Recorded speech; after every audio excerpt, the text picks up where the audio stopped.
Welcome to First Look, Washington Post Live's one-stop shop for news and analysis. I'm Jonathan Capehart, Associate Editor at The Washington Post. Russia's war on Ukraine has taken a stunning turn. Ukraine is pushing back the Russians and regaining territory. Washington Post national security writer Dan Lamothe is here to bring us up to speed on Russia's changing fortunes. Dan, welcome back to First Look. Good morning. Good morning. So let's start with Russia's war on Ukraine. With Ukraine is rapidly becoming, I'm sorry, let me start again. Russia's war with Ukraine is rapidly becoming a nightmare for Vladimir Putin. What did Vladimir Putin miscalculate? I think there are several things here. The most significant is likely the organizational structure and ability of his own Russian military. Its ability to have soldiers make decisions on the battlefield on the fly, its ability to hold territory, its ability to push logistics forward so that people can eat and have fuel and all the things you need in combat. So the headline on your story this week sums up the situation perfectly. The headline was "Rapid Loss of Territory in Ukraine Reveals Spent Russian Military." Is Ukraine's reversal of fortune a true turning point? That's a yet to be seen. It's a turning point. Whether it is the turning point, I think this is still expected to play out over a span of months, if not years, and that is something that the Biden administration is aware of and to a degree cautioning people about. There is still the expectation that much more hardware is needed, many more weapons are needed, and that this could still continue to be a slog, and that Russia likely is going to look to reboot its military as best it can, and that we could see additional offensives in the spring, particularly once the weather warms up again. Mm-hmm. Let's talk more about Ukraine's military needs. Since January 2021, the United States has committed more than $13.5 billion in security assistance. President Biden has asked for another $11.7 billion in emergency aid. So talk about Ukraine's most pressing military needs at the moment and how significant that aid has been in aiding Ukraine's pushback against Russia. I think the military aid is best probably put in two buckets at this point. It's what the United States and its allies are already providing, and then what Ukraine is asking for that has been sort of beyond the line of what the administration and others are comfortable with. So on the front of what's already being provided, Ukraine is still burning through artillery shells and other things at a pretty significant rate. And the administration is continuing to send those. As recently as last night, we saw another package. We're up to 15 billion plus since the invasion itself, and even more prior. The most recent round had additional HIMARS rounds, the rocket artillery that has been very successful, other types of artillery, and we're now even starting to see other things that I think have a bit more of a forward look to them, including winter equipment, winter clothing, things of that sort. The second piece of this conversation that has been significant in recent days is Ukraine's request for tanks, its request for infantry fighting vehicles and other heavily armored vehicles that would be helpful in future offensives. You know, Dan, I'm looking off to the side because I'm reading in our paper today, in the story notes, U.S. officials providing a quiet check to Ukrainian exuberance said that while Ukraine troops have performed better in offensive operations than their American backers had anticipated, those forces will encounter a period of intense fighting in the lead up to winter as part of what they expect to be a, quote, non-linear trajectory for the war. So while Ukrainian President Volodymyr Zelensky and a lot of folks in the West are cheering the Ukrainians taking back territory in the eastern part of the country, there are folks within the American government who are like, that's good, but let's keep our feet on the ground. Right. And I think the idea is that, each unit is a bit different. The terrain is different. Some of it favors people that are already dug in. Some of it's more easy to take back. And that this is not going to be sort of a straight Ukrainian route by any means. And while a lot of the conversation this week, and there's a lot of optimism, that there also needs to be a reality check on that front. So in the end, what is the end game for Russian President Vladimir Putin? Because at this, and I ask that because I'm wondering at this point which scenario seems more likely. Putin taking control of all of Ukraine, Ukraine completely driving out Russian forces, or Russia ending the war but keeping the territory it seized. Yeah, I mean, I think that we're all waiting to see that because Putin's stated objectives, appear to be more and more difficult.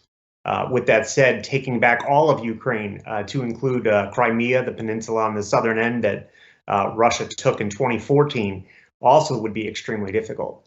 So we're in this middle ground where it's hard to say what comes next and how long it takes. What would drive parties to the negotiating table? At this point, neither party seems all that willing to negotiate. The Ukrainians are on the move. They have no reason to, sort of settle for what they have at the moment when they can continue to take back pieces of their own country. I sort of got ahead of myself. I should have asked you the question I'm asking now before the one I just asked you, and that is, did Western analysts and U.S. government officials overestimate the strength of the Russian military?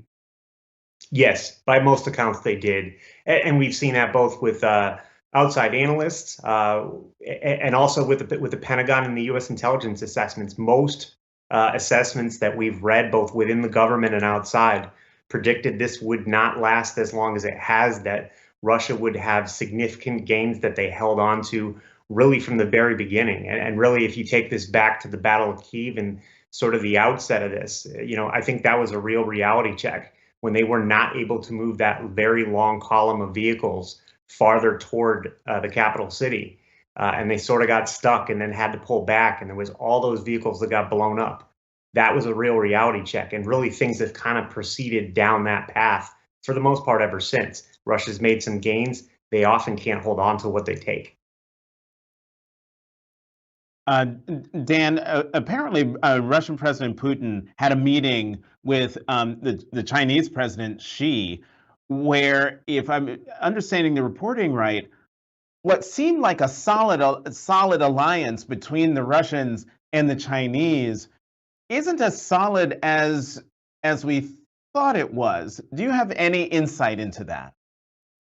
Yeah, I mean, I think China's, that they're not really looking to be a part of either party here in this conflict.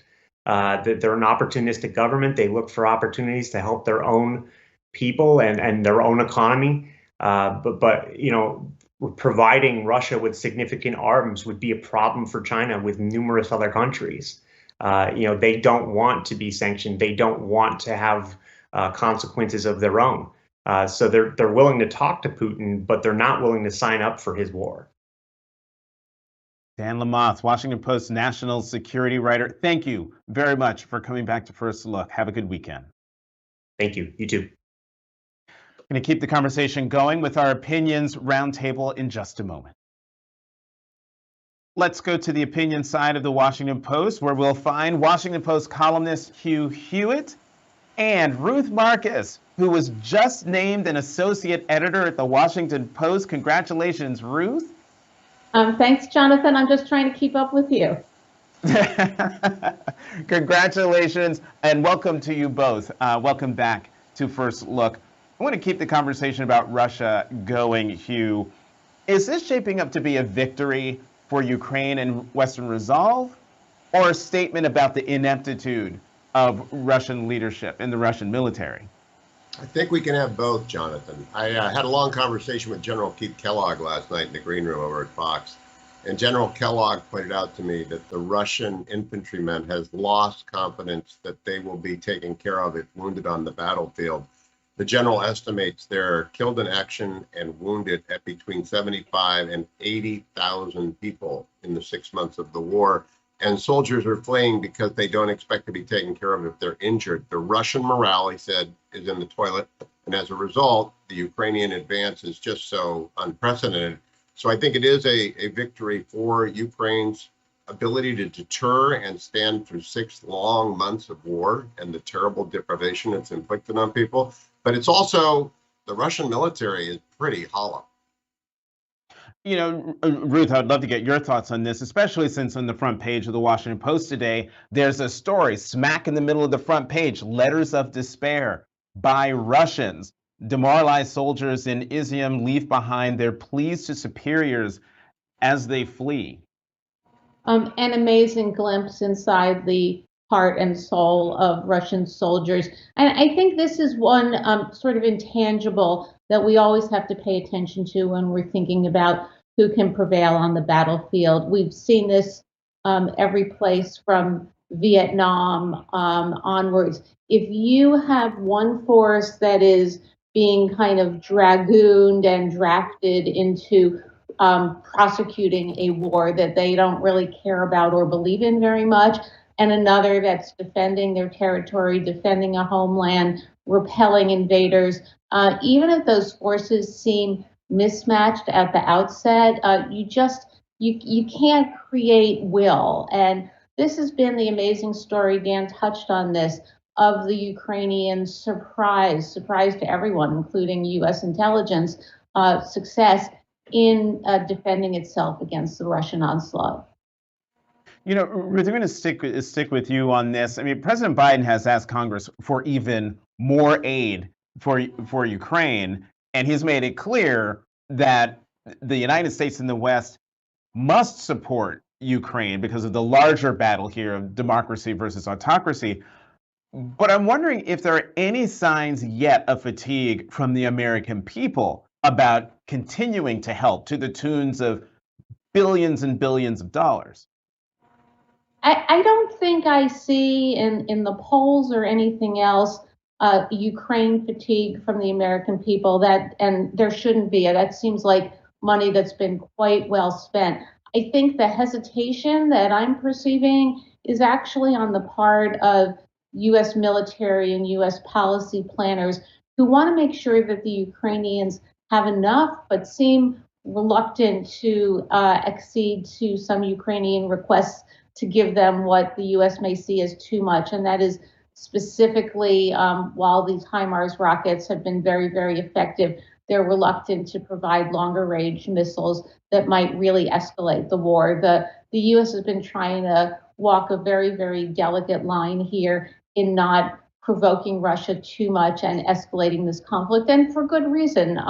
We may all recall that Vladimir Putin has nuclear weapons and may not be as afraid as he should be to use them. Hugh, what do you think? Do you see any signs of American fatigue with U.S. assistance to Ukraine? There are some outliers, on Twitter that say, "Oh, why can't we spend this on the poor and the lost in America?" And they have a point that every dollar that goes abroad is not a dollar spent at home. But I believe it's a marginal outlier on both the left and the right. I think the support is 100% strong. I think the question that is raised, had it arrived earlier, would Putin have been deterred? I don't raise that to criticize Biden. I just raise it to say, should we be doing something with Taiwan right now to get whatever is the equivalent of HIMARS for an island state threatened by a despotic regime 30 miles away? Should we be supplying them right now with the means to deter Chinese aggression in the way that Ukraine did not deter Putin? So, Hugh, I'm going to stick with you because you had an interview that everybody, and I mean everybody's talking about, and that is with former President Donald Trump. He was on your radio show yesterday. He told you that everything he took to Mar-a-Lago was declassified, and he has done nothing wrong regarding alternate slates of electors, therefore won't be indicted. Do you believe him? Let me begin by saying I wrote our note to our colleague Mike Duffy this morning saying, "Mike, what do I do with this transcript? What do I do with it?" I set out to talk to him about 7 things. Republicans want to talk about inflation and education and the border and crime in China. Democrats want to talk about abortion and Trump. And the president gave me many newsworthy nuggets. I don't know whether to believe him because he spoke to his intention, as Ruth will tell you, is a great graduate, Associate Editor Ruth Marcus of Harvard Law School. Proving up intention is a very difficult thing. Mens rea is an element in crime. So you need hours to get to intention. I kind of blown away by the amount of news that generated from this. I would encourage everyone to read. I asked him, are you saying violence? The left is going to say you're saying violence. And he said, no, I'm not inciting anything. I'm just giving you my opinion. Well, I knew what would happen. It did happen. And now I got to think through why everybody everywhere is so triggered by Donald Trump immediately.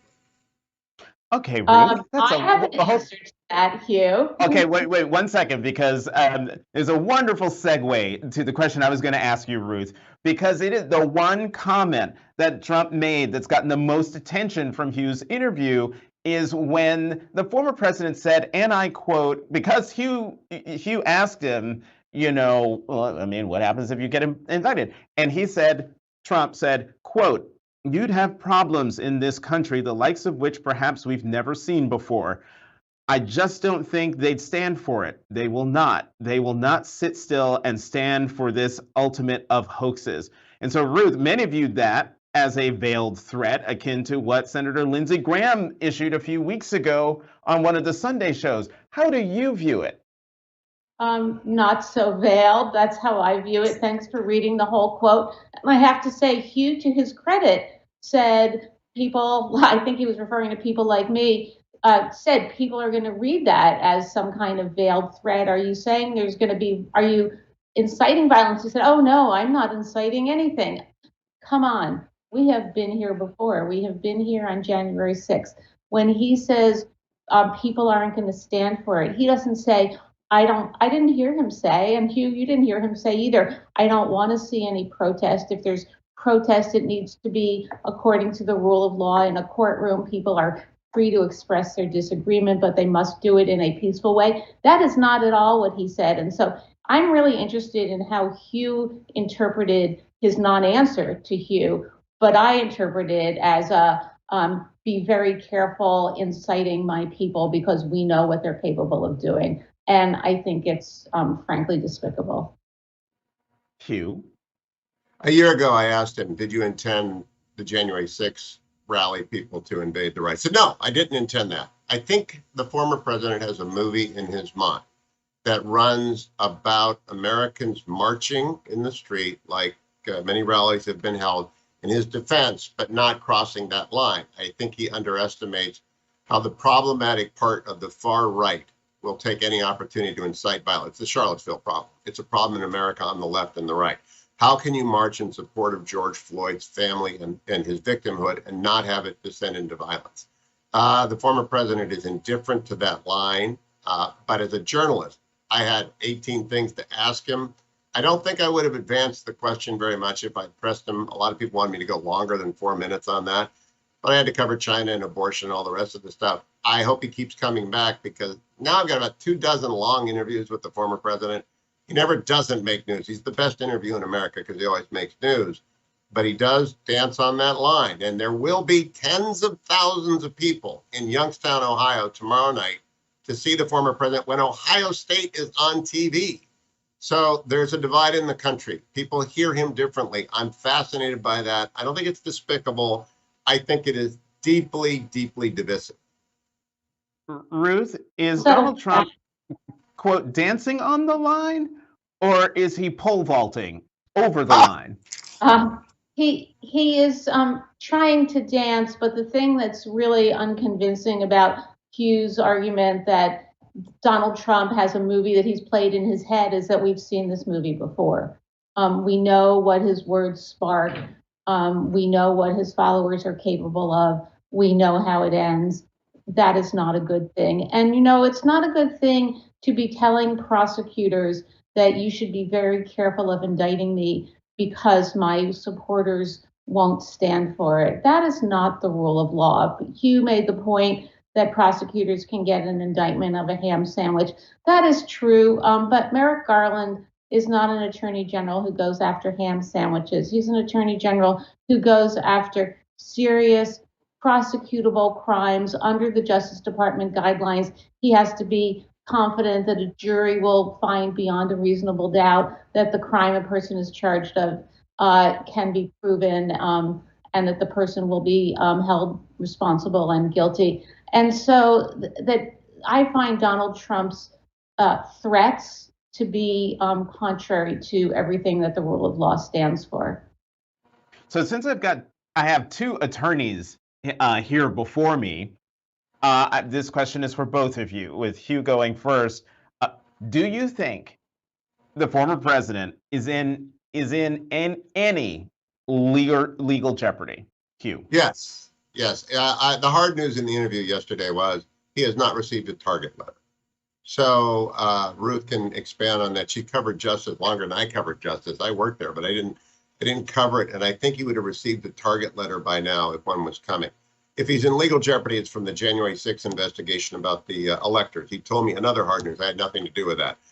Third bit of hard news, he confirmed the Cash Patel account that he had issued a verbal order to declassify, which makes problematic any indictment and prosecution of him.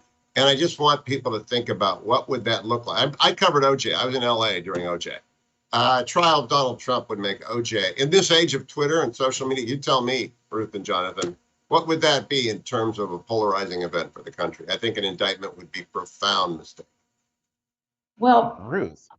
Unlike OJ, it wouldn't be televised. Alas, on that. However, I mean, I don't think it would be televised. That wouldn't be the norm. However, a couple quick points. One is that I think that Donald Trump is in potential serious legal jeopardy, not just for the conduct on and surrounding January 6th, and we've seen evidence of expansion of the justice probe on that front recently, but also in terms of his handling of the classified documents. And I thought that the big news in Hugh's story was actually Trump's assertion that he somehow waved this magic declassification wand that he has in the face of Cash Patel and declared these materials declassified. Even if that is true, and even if that had the impact that Trump claims it has, you have to actually go through a process of declassification. That would not end the Mar-a-Lago piece of the Justice Department investigation. The statutes that the Justice Department cites in its search warrant affidavit do not require that the documents have been classified. The Espionage Act, the obstruction statute, can apply to documents that aren't classified. So if I were Donald Trump and Donald Trump's lawyers, I would be very, very worried about my legal jeopardy.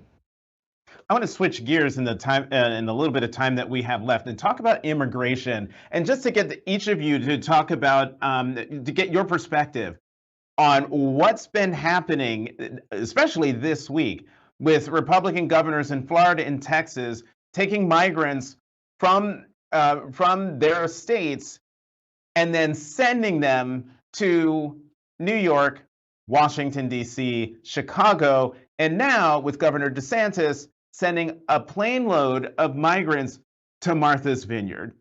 Hugh, you go first. Well, I discussed this yesterday and at length today. As a Christian, I'm very, very troubled by the exploitation of human beings for any purpose other than their care. The 150 people involved at both the Vice President Martha Vineyard might be better off today than they were 3 months ago. The governors basically flipped the script and set up a cry for help from those states most impacted. I lived in Southern California for 30 years. 50 migrants is a daily occurrence. 150 migrants is a weekly occurrence. Migrants all over the southern border are flooding into towns that have no infrastructure. What the governors did, stunts though they might be, the reporting thus far is that the migrants agreed and wanted to go. They're probably the best off 150 people to have escaped the grips of the cartel. The cartels now make about 15 grand per migrant that they bring to the border. So I think it worked, and I wouldn't do it again.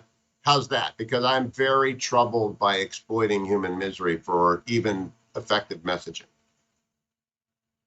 Ruth. Hugh says, stunt though it may be, I think we ought to be able to all stipulate that this was a stunt. I am particularly moved, angered, in fact, by Governor DeSantis, who, as I understand it, didn't take migrants from his own state, but used his own state's money to take migrants from Texas and ship them to Martha's Vineyard.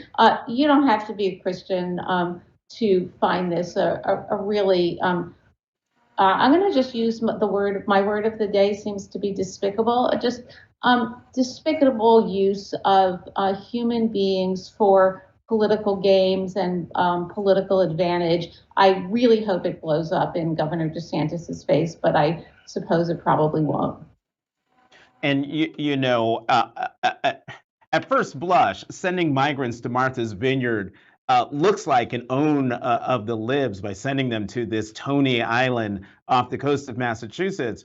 But if there's one place where you could send migrants where the reaction would be welcome, how can we help you? It's Martha's Vineyard. The community there is very welcoming, and the reaction to folks there is not uncharacteristic of the people who go there, the people who live there year round. Real fast, we have the Queen's funeral coming up on Monday in London.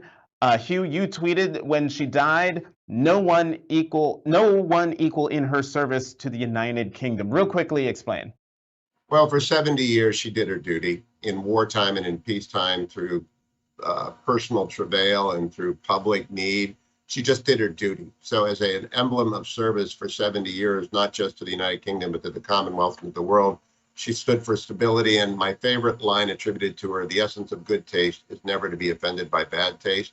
I wish we could all have that tattooed somewhere nearby. I don't do tattoos. Ruth, what do you believe? What do you believe the Queen's legacy my bad will be? taste all the time, but I try to be civil about it. I think that the Queen served her country well and kept her British stiff upper lip. I'm still adjusting myself to the phrasing of King Charles after all these years, and I hope her example and her death creates a little bit more civility in all of us, and actually brings the royal family back together a little bit, because they've certainly had their own travails, as you said. Mm-hmm. And that is King Charles III, just to be, specific. Hugh Hewitt and brand new associate editor at the Washington Post, Ruth Marcus. Thank you both again for coming to First Look. We got to go. Have a good weekend. Thank you, Jonathan. Thank You too. Head to WashingtonPostLive.com to find more information about next week's interviews and to register. I'm Jonathan Capehart. Thank you for watching Washington Post Live's First Look.